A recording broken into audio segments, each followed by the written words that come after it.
What's good, fam? Welcome back to the channel. JD here with yet another review for you guys. The Yeezy 700 V3, one of my absolute favorite Yeezy models out there, and it is back yet again with this time a fire colorway. I will be reviewing the Yeezy 700 V3 in the Kyanite colorway.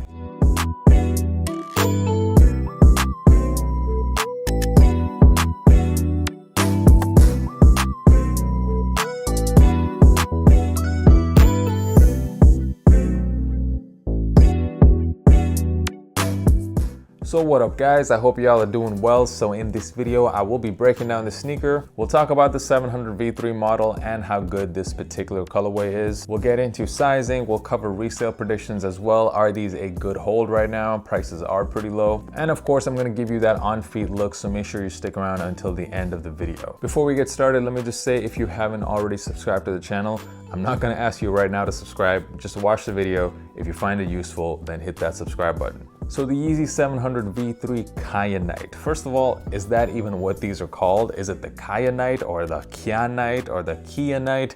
Let me know down in the comments what is the right way to say this shoe. I googled exactly what a kyanite is. Turns out it's some kind of mineral that is blue and green. Kanye seems to find all these different minerals to name his shoes after, so he might be one of those guys who like collects rocks or something. This particular colorway, the Prime Knit, you can see hits of blue there forming this wave pattern, and as you move towards the front of the shoe, the toe area, the blue kind of switches to this aquamarine or like this greenish colorway. I gotta say, I really like this colorway. This is an absolutely fire shoe. We've seen a similar colorway release in the past, the Arzareth pair. Both of them, of course, feature blue. That Arzareth pair, though, seems to be a much louder version of this one. My biggest beef with that pair was that it is a very difficult pair to actually pull off in an outfit. It's a extremely loud sneaker. This one, a lot more subtle, a much more wearable colorway. I would even go as far as to say this might even be the second best colorway we have seen so far on this model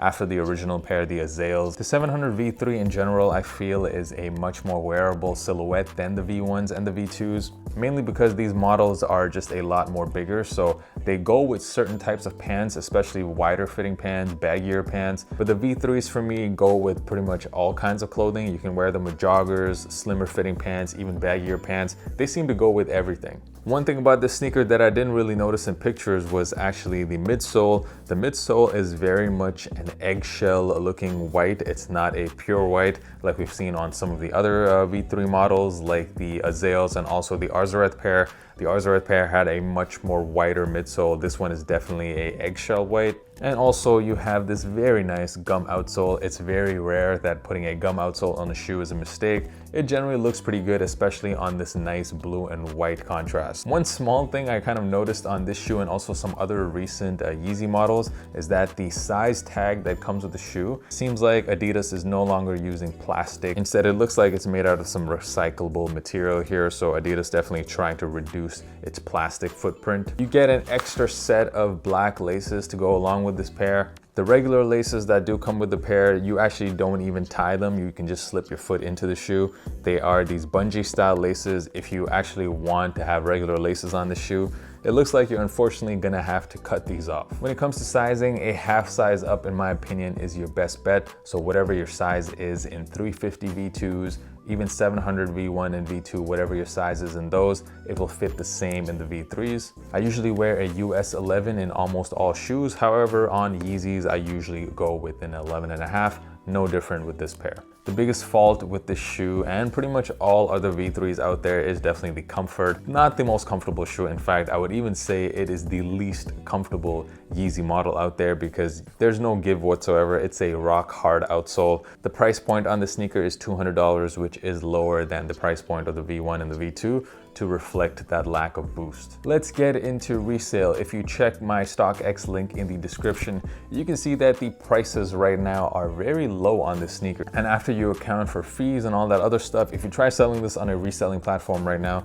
you're pretty much just gonna get retail price. And this has been the pattern with 700 V3s. We also had the safflower colorway and the clay browns drop earlier in the year, and both of those, they've performed the same. They really have had little to no resale value. The safflowers now have actually gone up in value, so they did release back in November and now they are selling for over $300 in almost every size. Back when they released though, they were pretty much going for retail, so In about a 6-month period, we saw like a $100 increase in the price there. I think we're gonna see something similar for the shoe. I think the prices might actually rise even faster with this one because it seems like in general, a lot of people like this colorway. So whether you wanna hold or sell really depends on whether you think that is worth it. Do you think it's worth it to hold on to a sneaker for 6 or 7 months to make an extra $100? That answer is different for everybody. If you have a lot of money to spend on sneakers, then I don't think it's a big deal. You can just hold on to it. But if you don't have so much money and you kind of need to sell these so you can buy other sneakers and sell those, then it doesn't really, in my opinion, make sense to hold on to these. So it really kind of depends on how much capital you're working with. As somebody who invests a lot in stocks, like if I can get